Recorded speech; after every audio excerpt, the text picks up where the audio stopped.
Hey everyone, it's Tina. Today let's talk about two major recent events, the LA wildfires and the Tibet earthquake.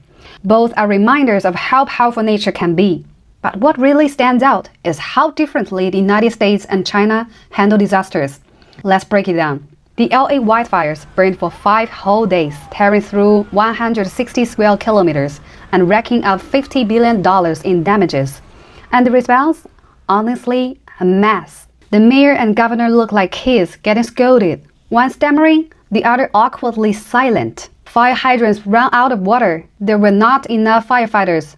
And to top it off, the firefighting budget had been slashed. It took 5 days for reinforcements from other states and countries to show up. 5 days. Now let's talk about the 6.8 magnitude earthquake in Tibet's Shigatse region. The response, night and day compared to LA.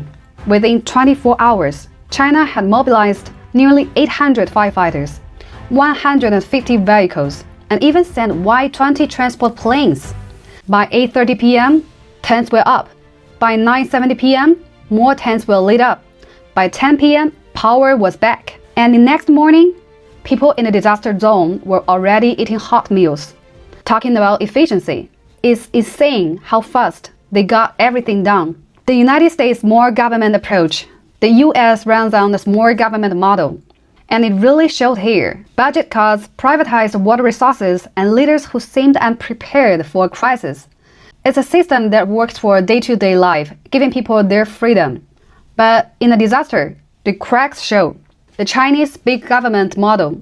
China's big government approach is all about organization and coordination, and it's hard to argue with the results in emergencies.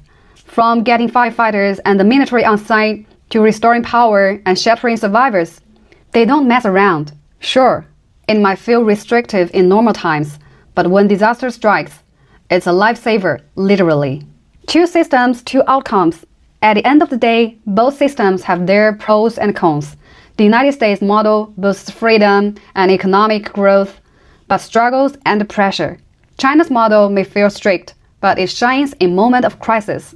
So what's the takeaway? Instead of pointing fingers or bragging, maybe it's about learning from each other and improving for the future. What do you think? Let's chat in the comments. Don't forget to like, share, and save this post. See you next time!